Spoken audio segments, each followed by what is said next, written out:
Shalom sahabat Alpetra Ministry, berjumpa kembali di channel Alpetra Ministry yang senantiasa mengajak kita untuk cinta Tuhan, cinta keluarga, dan jaga kesehatan. Dan di Alpetra Ministry kita tidak hanya sekedar deskripsi, tapi juga memberikan solusi. Sahabat Alpetra, tidak usah lama-lama lagi. Mari kita akan mendengarkan pengajaran pemahaman Alkitab yang akan menguatkan iman kita dari Bapak Pendeta Heri. Kita sapa dulu beliau. Shalom Bang. Salam sahabat Petra, kita jumpa lagi. Kita akan lebih intens lagi sesuai dengan kalender gerejawi, yaitu karunia-karunia Roh Kudus. Sebelumnya terkait dengan pencurahan Roh Kudus, menyambut Pentakosta ya, kenapa ya? Iya, betul sekali. Simak saja, kiranya semua mendapat manfaatnya. Tuhan Yesus berkati. Salam. Salam. Amin. Puji Tuhan ya. Sahabat Alpetra, tentunya kalau sahabat Alpetra merasa diberkati oleh tayangan kita, silakan dibagikan ya ke teman, saudara, sahabat, dan kalau belum subscribe, silakan subscribe ya supaya tidak ketinggalan tayangan-tayangan dari Alpetra Ministry. Baik Bang, kita akan memulai saja nih Bang dengan karunia-karunia Roh Kudus. Nah Bang, kalau secara Alkitab ya Bang, karunia Roh Kudus itu waktu dulu di zaman Perjanjian Lama ada nggak Bang? Ini sedikit mengulang sih, sebetulnya kemarin udah sempat dijelasin juga ya. Tapi ini tentang karunianya, bukan tentang Roh Kudusnya sendiri Bang, tentang karunianya.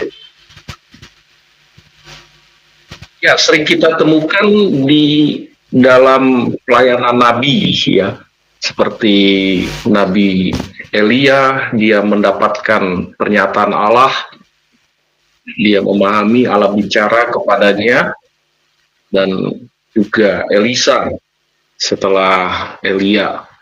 Begitu juga kepada Daud sebagai raja, Allah berkomunikasi dan Daud dengan gift yang Tuhan berikan sebagai bukti bahwa di Perjanjian Lama ya, yang pernah saya katakan juga Roh Kudus pribadi yang ketiga itu sudah ada dalam Perjanjian Lama. Tentu dalam konteks orang yang begitu dekat kepada Allah atau dikhususkan oleh Allah. Dalam Perjanjian Baru, karunia itu yang diberikan bagi mereka yang sudah percaya kepada Kristus. Tentu dalam tulisan Paulus Roma pasal 12 khususnya ayat 6 dianugerahkan. Jadi konteks orang yang sudah percaya diberikan gift, karunia ya, grace gift, pemberian karunia, karisma.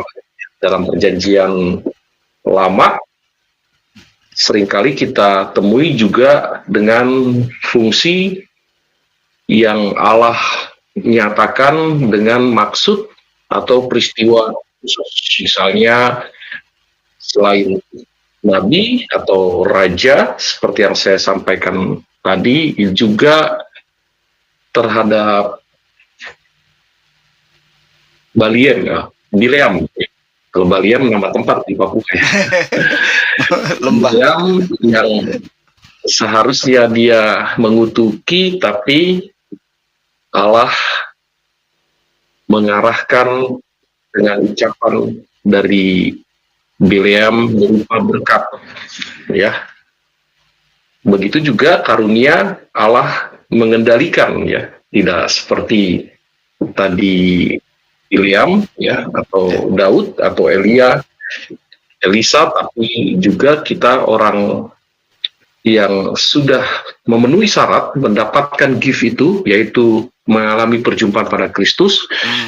Itulah karunia yang Tuhan berikan kepada kita. Bang, nah berarti karunia-karunia itu memang sudah ada ya sejak zaman Perjanjian Lama ya, dan juga tentunya kalau di Perjanjian Baru itu sudah tidak asing ya didengar oleh orang-orang Kristen mula-mula ya, terutama yang di Antioquia ya, yang juga kita terus peringati sekarang ya dalam penantian. Di dalam Perjanjian Baru memang konteksnya bersumber pada Roh Kudus dan ditujukan untuk orang percaya. Jadi gift itu atau tadi saya sebut karisma ya dari Roh Kudus bukan berupa talenta ya. Orang di luar Yesus juga memiliki talenta. Talenta menerjemahkan bahasa satu ke bahasa lain ya. Talenta memainkan alat musik. Tapi dalam konteks perjanjian baru memang khusus diberikan. Bahkan bisa tidak lagi dia menguasai hanya sekali atau momen tertentu ya. Dalam konteks itu.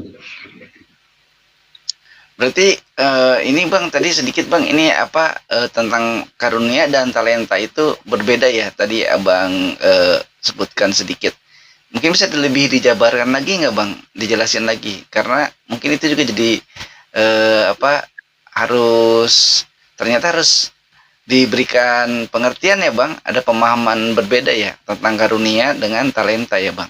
Seperti murid-murid Tuhan Yesus, contohnya Petrus yang saat mereka ada di Yerusalem sehingga dia bisa berkata-kata lewat khotbah, berretorika ya, menyampaikan proklamasi Injil disaksikan banyak orang. Bahkan ada hasilnya pertobatan 3.000 lalu berkembang menjadi 6.000, 7.000 ya. KPR pasal 6 ayat 7 bahkan tidak terhitung ya buah dari pelayanan. Dan juga kita bedakan dengan talenta ya. Talenta bisa dilatih, bisa juga dari kecil dia mendapatkan itu ya. Karena genetikal orang tuanya yang dulunya adalah atlet, pemain musik, jadi secara genetikal juga ada DNA memainkan salah satu alat musik. Itu mungkin semuanya ya. Like father, like son, like mother, like daughter. Tapi kalau atau karunia ya, tadi saya sebut karisma ya. Hal-hal yang dimana Tuhan berikan berdasarkan kehendak dan juga maksud Tuhan. Nah, 1 Korintus 12 ayat 11 itu di sana dikatakan semuanya itu dikerjakan oleh Roh Kudus ya. Nah, dalam konteks orang percaya, orang yang sudah dimateraikan oleh Roh Kudus ya, berapa waktu lalu saya bicara dimateraikan oleh Roh Kudus, lalu tidak sebatas dimateraikan tapi diberikan karunia. Ya, dan karunia ini berbeda dengan orang yang di luar Yesus. Dia cakap dalam bicara, dia cakap dalam seni ya. Dan dia cakap juga dalam linguistik atau lain sebagainya. Tetapi karunia yang disebutkan di dalam Alkitab bermaksud untuk pemberitaan Injil ya. Murid-murid Tuhan Yesus dalam gereja awal setelah Yerusalem dengan beragam karunia yang Roh Kudus berikan, Injil tersebar, komunitas pengikut Yesus bertambah banyak.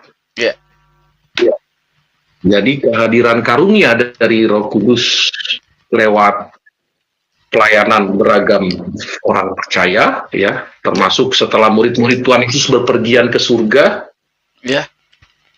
memberikan efek besar. Tinggal sekarang tentunya ya. Hey, sudah di-like belum? Sudah dibagikan belum video Alpetra?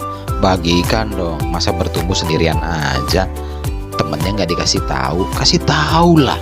Masa kamu mau selamat sendirian? Jangan dong, bawa teman. Lihat Alpetra, kasih masukan buat Alpetra. Ayo bertumbuh bersama dengan Alpetra. Like, jangan lupa dibagikan. Yang penting kita bersama bertumbuh. Jaga cintai Tuhan, sayangi keluarga. Shalom dari Kang Ode. Jadi tadi penekanannya dari abang itu bagi setiap orang yang percaya ya bang, yang menerima Tuhan Yesus. Kalau kita di minggu lalu, di tayangan lalu bicara tentang kelahiran baru, nah ini ya penekanannya lagi dari Bang Heri, orang yang percaya kepada Tuhan Yesus berarti orang yang dikaruniakan oleh Tuhan secara khusus. Tadi itu penekanannya ya. Jadi sahabat Alpetra, hati-hati kalau ada orang yang ngaku-ngaku ya bang, oh saya ini dapat karunia gitu, itu harus hati-hati ya. Kita harus melihatnya, merujuknya dari Alkitab ya bang. Tadi misalnya abang sebutkan dari 1 Korintus 10-12 ya bang ya. Terus juga dari Roma 12, mungkin ada banyak ayat sih di Alkitab.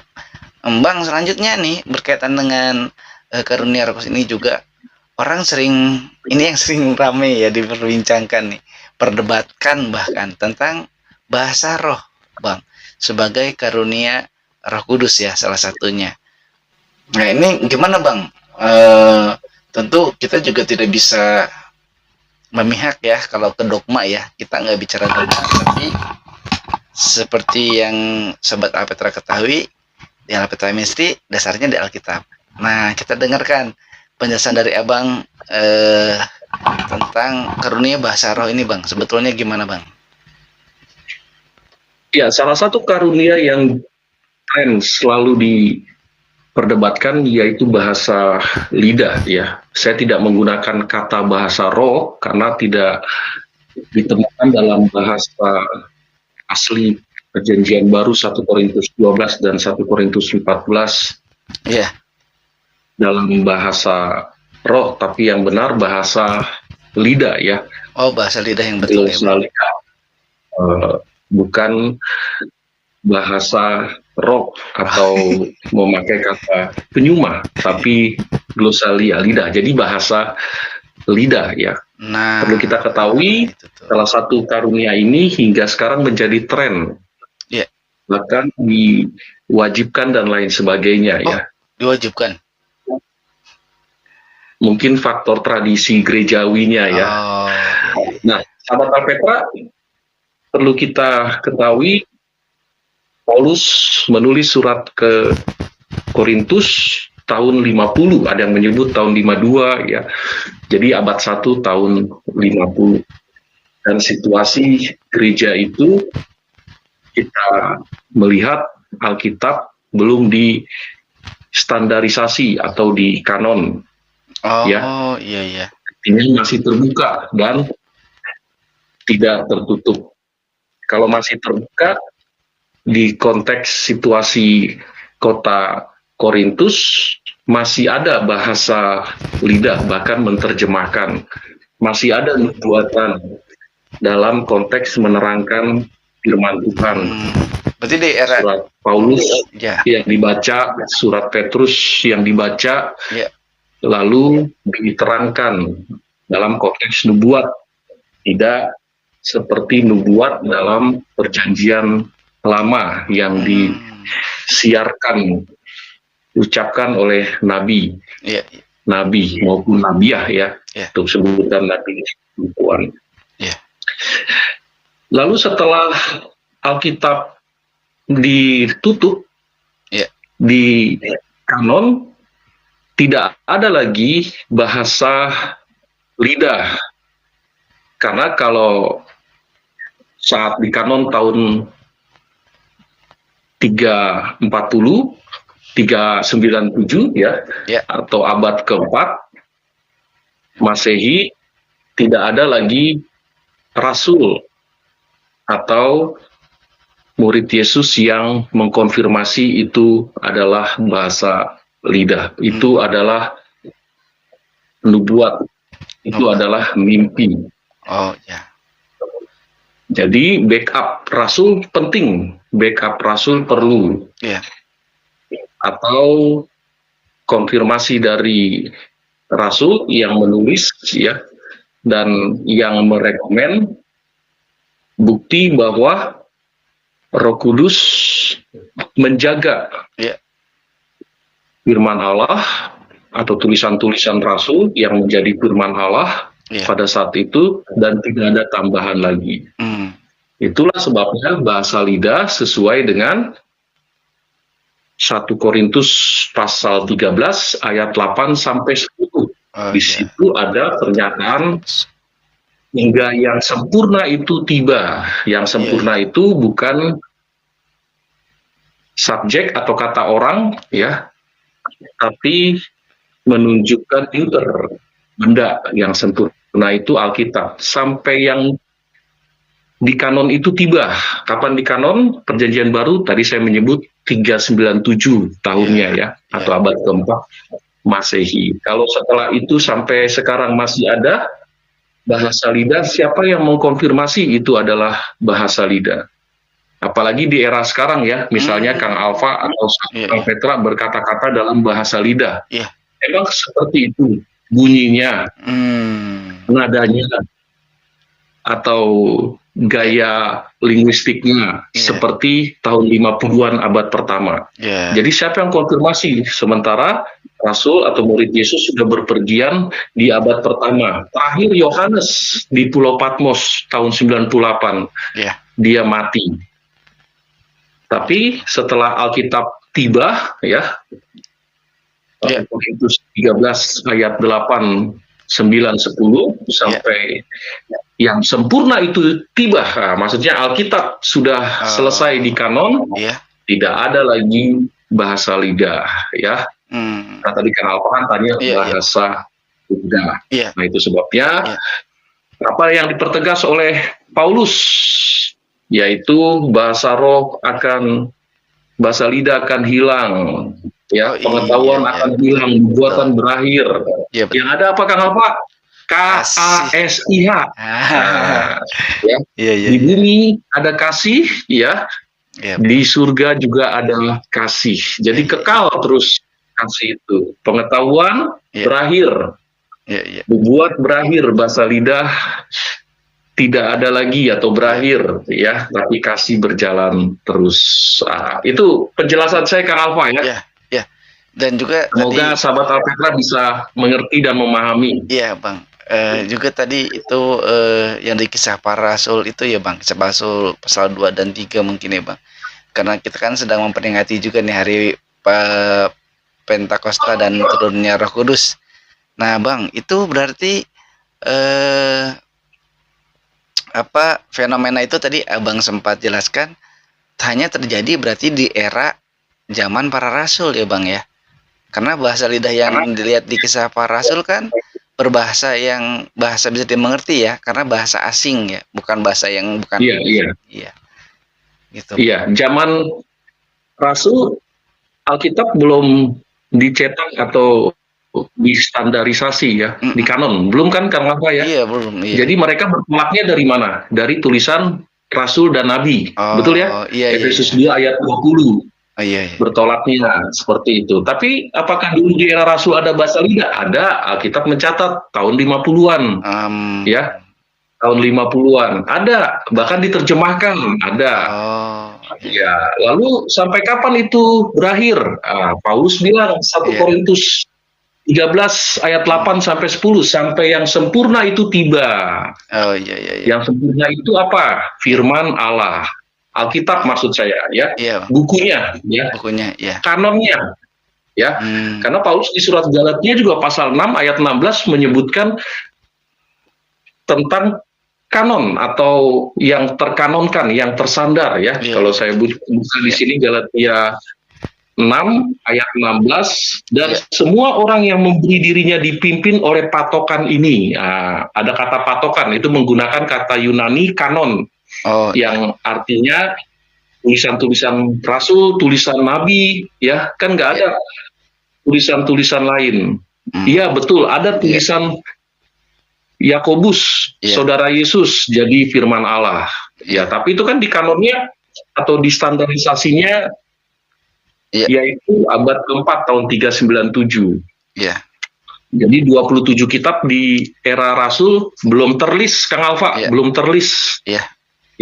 Jadi itulah alasan kenapa bahasa lidah ya, atau nubuatan atau pengetahuan berakhir ya. Tapi mujizat masih berlangsung, karunia mujizat ya dianugerahkan kepada orang yang berharap berdoa. Tapi ada yang pending, ada yang saat itu terjadi mujizat, ada yang tidak sama sekali ya. Jadi artinya yang membuat mujizat yaitu Tuhan Yesus sendiri. Kalau zaman Rasul ya, karena diberi kuasa berdasarkan KPR atau Kisah Rasul 1 ayat 8, maka yang membuat mujizat itu adalah murid-murid atau rasul. Nah, sekarang kan murid-murid sudah tidak ada lagi berpergian ke surga ya.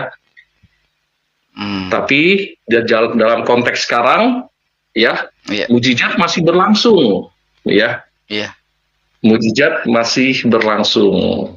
Syukur sembuh, syukur nggak sembuh, atau pending, semua dalam pengharapan Tuhan Yesus. Juga di salah satu surat Paulus ya, kan ada dituliskan Bang, katanya kita tuh harus berdoa dalam roh dan kebenaran. Nah, berdoa dalam roh itu sering diartikan juga berdoanya dalam bahasa roh katanya. Terus ada juga Paulus mengingatkan, padahal ya Bang ya, itu untuk apa? Untuk membangkitkan atau berguna untuk pribadi kan Bang, untuk sendiri gitu, bukan untuk dipertontonkan di depan orang banyak ya Bang ya. Ya, tadi saya sudah jelaskan di Alkitab, khususnya surat Korintus, membaca Alkitab melihat latar belakang, situasi, budaya ya, dan juga sosial dan juga keadaan orang percaya di Korintus. Ya, ada mereka yang memang menginginkan demikian. Paulus bilang, iya saya betul berbahasa lidah. Ya, bahkan Paulus katakan, silakan mereka punya karunia bahasa lidah. Nah, itu di tahun 50-an ya. Surat itu ditulis, silakan yang bernubuat ya, untuk meneguhkan iman dan lain sebagainya. Silakan untuk yang berbahasa lidah diartikan, diterjemahkan supaya tidak bingung dan lain sebagainya. Nah, apakah pada waktu itu standar kehidupan mereka gereja awal adalah Alkitab? Alkitab belum dicetak, Alkitab belum dikanon. Standar hidup mereka dalam beriman dan bertumbuh yaitu tulisan-tulisan rasul.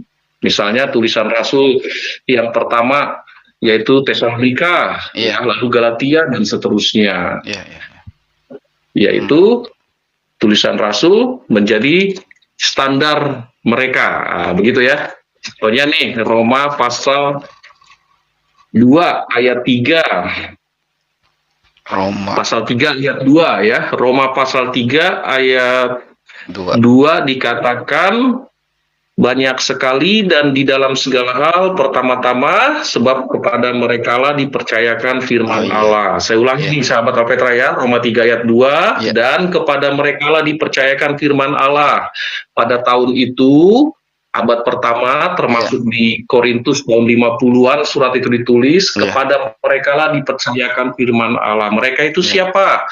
Rasul-rasul Tuhan Yesus, tulisannya, ucapannya dipercayakan sebagai firman Allah kepada merekalah. Lalu ada lagi nih ya, yang tadi saya tekankan terus dalam Efesus pasal 2 ayat 20, dikatakan apa di sana? Disebutkan yang dibangun di atas dasar rasul, para rasul dan para nabi dengan Kristus sebagai batu penjuru.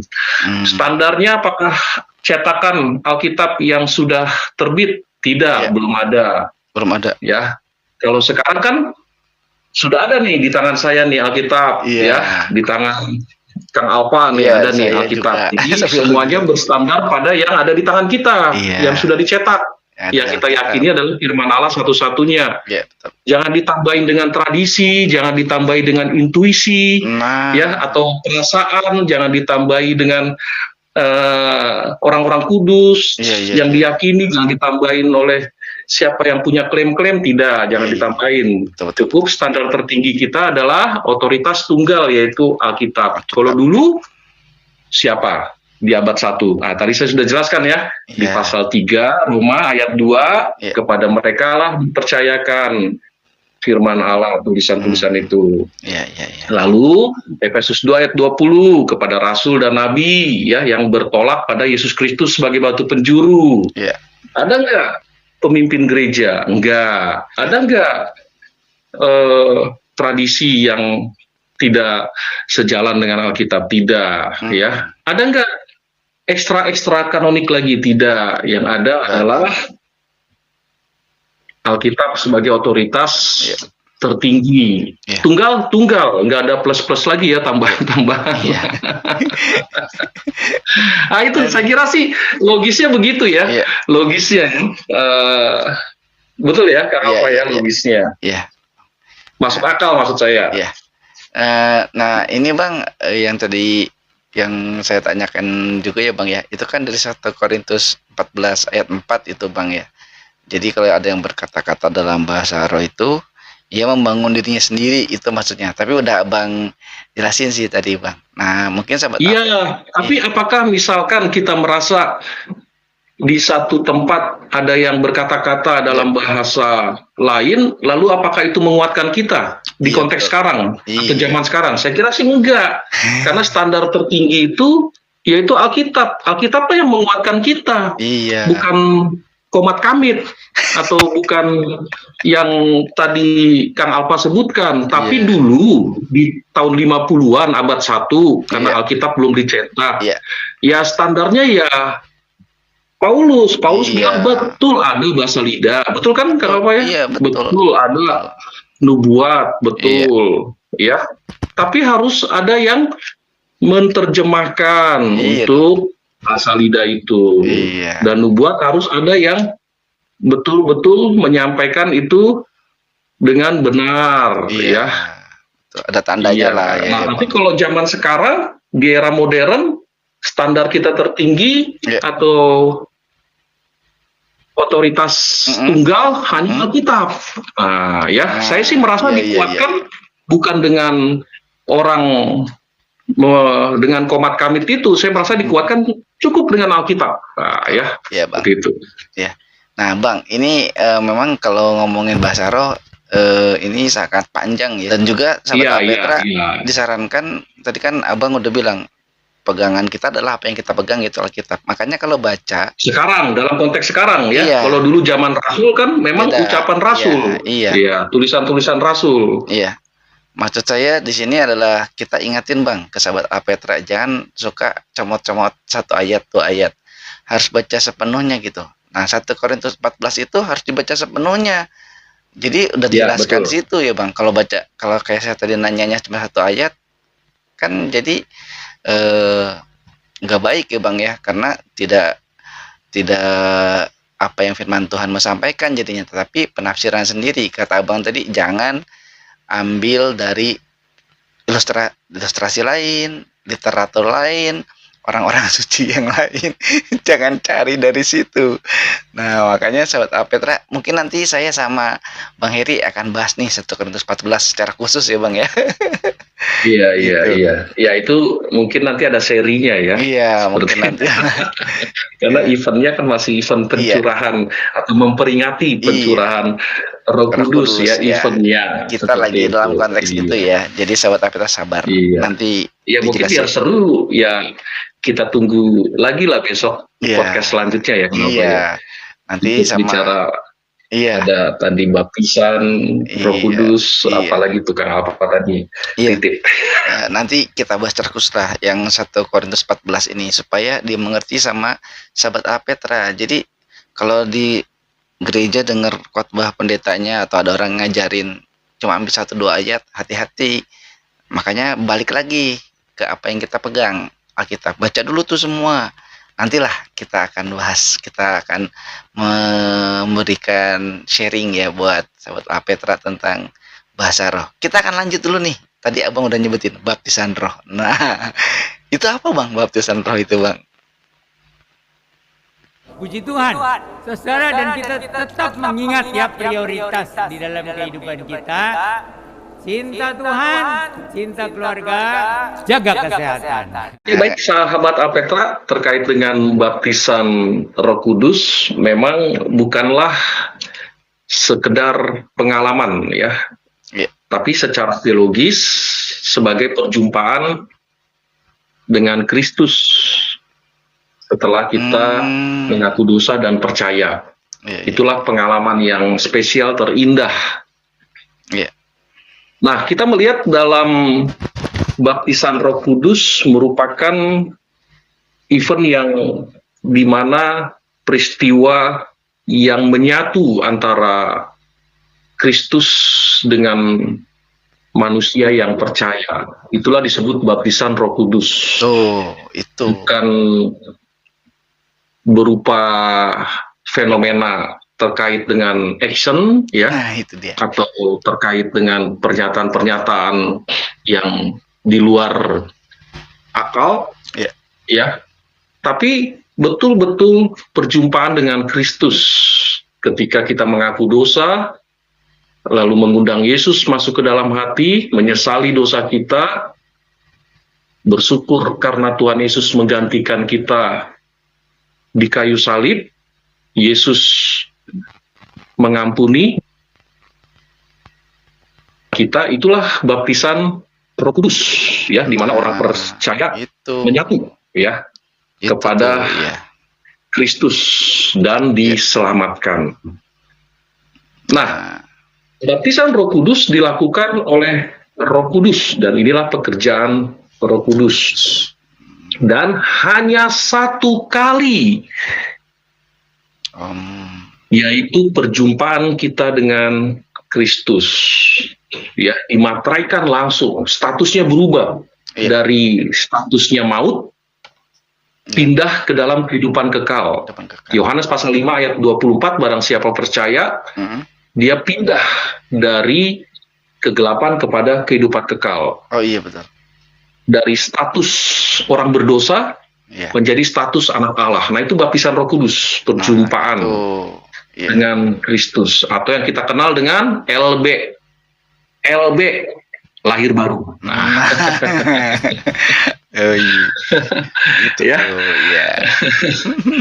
Nah, di situ menegaskan oleh Roh Kudus ya, sehingga kita mengalami perjumpaan itu, menginsafkan itu karya Roh Kudus, menerangi itu karya Roh Kudus ya, dan baptisan itu terjadi satu kali dan seterusnya ya, di dalam diri orang percaya. Dalam Alkitab ada banyak pernyataan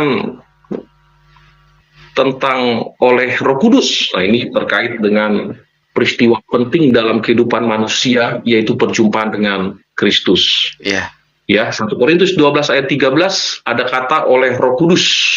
Nah, KPR atau Kisah Rasul 1 ayat 5 ada ucapan dengan Roh Kudus. Ya. Nah, itu diartikan sebagai orang yang sudah mengalami perjumpaan dengan Kristus.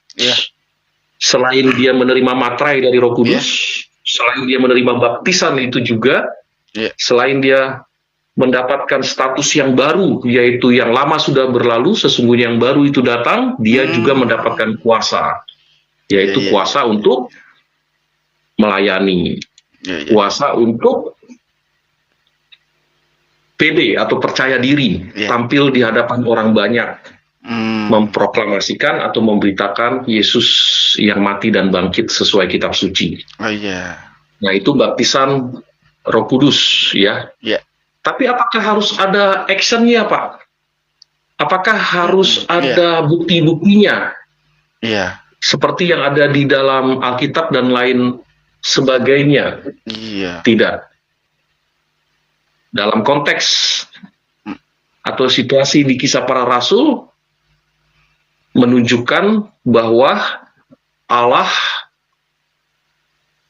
menyaksikan karyanya dan dilihat oleh orang-orang di luar Yesus, termasuk pesihir, termasuk dukun, Iya. termasuk orang kafir, melihat karya Allah di dalam diri orang yang mengalami kali pertama jumpa dengan Yesus. Seperti sida-sida Ethiopia di pasal 8 mengalami baptisan Roh Kudus. Ya. Seperti Cornelius dalam pasal 10 Kisah Para Rasul mengalami baptisan Roh Kudus yang dia adalah orang kafir atau orang di luar Yesus tapi mengalami perjumpaan. Nah, itu. Nah, saya kira begitu ya dalam uraian saya. Ya, tadi juga Abang katakan ya dari zaman Kisah Rasul gitu. Nah, Bang, saya jadi pingin nanya, Bang. Kan kalau untuk lambang-lambang simbol Roh Kudus kita udah bahas ya waktu yang lalu ya. Jadi ya betul. Ini kan waktu Roh Kudus turun itu ke atas para rasul yang sedang berdoa itu kan ada lidah api di atas kepalanya, kata yang lihat, terus ada suara angin gemuruh gitu. Apakah itu bisa disebut juga peristiwa itu peristiwa baptisan Roh Kudus, Bang? Prinsipnya baptisan Roh Kudus adalah perjumpaan pertama kali menyatunya Roh Yesus ya dengan kita setelah kita mengundang Dia sebagai Raja, sebagai Tuhan dan Juru Selamat satu-satunya. Itulah bukti kita tidak lagi sebagai orang yang terhukum dengan dosa maut. Itu sebabnya perlu ada baptisan. Dan sesuaikanlah Matius 3 ayat 8 baptisan dengan buahnya.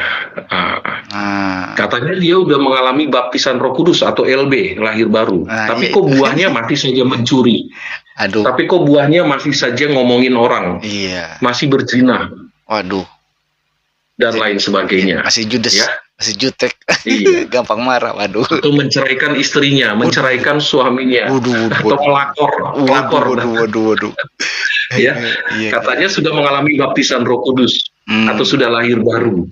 Ya, hasilkan dengan buah ya, Matius 3 ayat 8 itu. Nah, itu bukti baptisan Roh Kudus, bukan berarti bukti baptisan Roh Kudus itu dengan acting atau dengan hal yang kita pikir tidak wajar ya, seperti itu. Ya, pokok kita lihat buahnya lah, itulah bukti dia mengalami baptisan Roh Kudus. Namanya juga dibaptis ya, ditenggelamkan.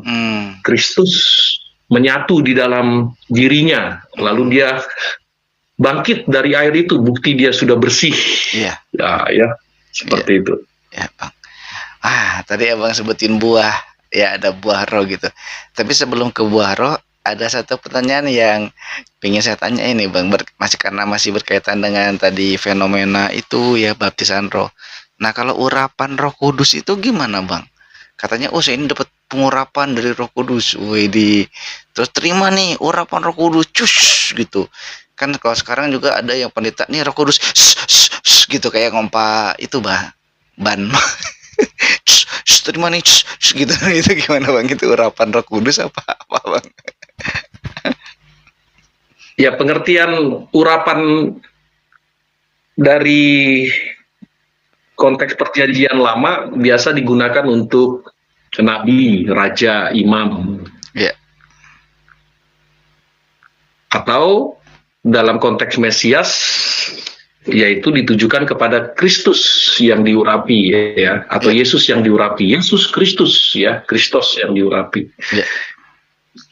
Nah, dalam konteks perjanjian baru ya, tidak ada lagi hakikat atau simbol ritualis urapan itu ya. Karena secara hakikat di dalam perjanjian baru, orang percaya itu dilingkupi, orang percaya itu diteguhkan, diurapi ya.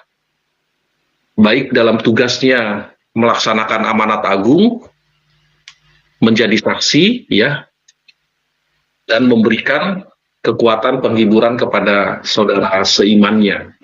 Itulah pengertian diurapi secara hakikat, Itu tidak dia. lagi secara simbolis atau ritual pada waktu di Perjanjian Lama, dan itu pun khusus hanya untuk nabi, raja ya, atau imam seperti Samuel mengurapi Raja Daud ya, sebelumnya Saul dan lain sebagainya ya, dan begitu juga nabi yang ada di Silo ya, mereka mendapatkan pengurapan, lalu ada pernyataan Tuhan dan lain sebagainya. Nah, dalam konteks Perjanjian Baru ya, Kang Alpa, saya juga diurapi secara teologis. Tuh Ya. kan diurapi. Yohanes 1 ayat 12 diberi kuasa. Nah, itu lebih dari pengurapan. Iya. Ya. Jadi kita bisa menengking, mengusir roh jahat, Iya. roh-roh yang menyesatkan. Iya. Ya. Karena kita diurapi. Ya. Bukan berarti dia sudah lulus di STT lalu dia merasa diurapi, atau orang merasa menyebutnya ini hamba Tuhan, ini bukan. Tidak, hamba Tuhan itu adalah orang yang sudah mengalami perjumpaan dengan Yesus. Iya. Ya. Betul. Atau yang sudah LB tadi. Iya. Yang secara teologis, secara hakikat dia melakukan perjumpaan dengan Yesus dan saat yang sama juga mengalami baptisan Roh Kudus. Gitu kan Pak ya? Iya. Nah, Bang, ini mungkin pertanyaan terakhir, Bang. Tapi mungkin bisa jelaskannya secara singkat dulu aja supaya nanti kita bisa bahas di tayangan berikutnya ya, Bang ya. Salah satu yang kita bicarakan adalah tentang buah roh ya, Bang. Nah, ini buah roh ini kan kalau dilihat di Galatia 5 ayat 22, 23 ya, Bang. 22, 23 ya. Iya. Kasih, sukacita, damai sejahtera, kesabaran, kelemah lembutan, terus kesetiaan, kebaikan, penguasaan diri. Ya, nanti sahabat Apetra silakan ya baca di Galatia 5 ayat 22 ya. Nah, ini Bang tentang buah-buah roh ini secara singkat dulu aja gitu, Bang. Apakah ini juga merupakan karunia roh yang diberikan dari Allah untuk setiap kita yang udah LB? Nah, itu Bang. Buah Roh Kudus dalam Galatia 5 ayat 22 sampai 23 menunjukkan kepada kebaikan-kebaikan yang dihasilkan oleh orang yang percaya kepada Kristus. Tadi saya menyebut Matius 3 ayat 8, hasilkanlah Oh iya. pertobatan ya dengan buah. Yohanes Pembaptis bicara itu ya. Kalau udah bertobat, mana buahnya, mana hasilnya? Nah, begitu juga Paulus dalam Galatia 5 ayat 22 sampai 23 harus ada buah Roh Kudus. Nah, di sana menggunakan bentuk tunggal ya. Artinya tunggal, dan buah itu sifatnya dia kasih, penguasaan diri, kebaikan dan lain sebagainya. Dan itu dalam orang percaya pasti dia ada buahnya. Ya. Kalau sudah mengalami baptisan Roh Kudus atau lahir baru, pasti dia tidak lagi membunuh. Iya, tadi kata pasti dia tidak lagi membenci, karena membenci juga sudah membunuh ya. Iya. Kan marah ya. Marahnya sampai matahari terbenam, ya, artinya berlarut-larut marah. Dendam. Menipu ya. Wudu. Iya. Iya. Kalau perbuatan daging ya, percabulan, dan juga kuasa kegelapan ya, dan lain sebagainya, itu bukan buah Roh Kudus. Iya. Nah, jadi kata buah di sini sebagai atau menunjukkan bukti-bukti kebaikan yang dihasilkan oleh orang percaya. Nah, semua itu merupakan produk dari Roh Kudus, Kang Alfa ya. Dan buah itu menyatakan proses sesuatu yang terus-menerus seumur hidup. Iya. Ada yang merasa berat, tapi karena terbiasa dia mau memberi, dia mau melakukan kebaikan. Dia mau mengampuni dan lain sebagainya. Bukti buah Roh Kudus. Saya kira itu, Kang Alfa ya. Ya, terima kasih nih, aduh, sahabat Apetra. Ini panjang lebar ya dari pengenalan kita akan Roh Kudus ini ya. Dan di kesempatan kali ini dari awal tadi Abang sudah menjelaskan bagaimana tentang karunia-karunia Roh Kudus yang sungguh luar biasa ya bagi kehidupan yang bisa dinikmati oleh yang sudah LB. alias lahir baru. Sudah mendapatkan baptisan roh yang betul-betul itu seperti dijelasin tadi juga ya. Dan juga tentang bagaimana kita menanggapi tentang fenomena glosolia ya. Bukan bahasa roh tapi glosolia. Dan nanti di kesempatan mendatang semoga Tuhan Yesus mengizinkan kita ya Bang untuk menjelaskan 1 Korintus 14 ya ke sahabat Alpetra ya. Dan sahabat Alpetra, untuk perjumpaan saat ini cukup sekian dulu ya. Nanti kita ketemu lagi di tayangan berikutnya. Terima kasih Bapak Pendeta Heri, Bang Heri, terima kasih Bang. Salam cinta Tuhan, cinta Tuhan, keluarga, cinta keluarga, jaga kesehatan. Maranatha.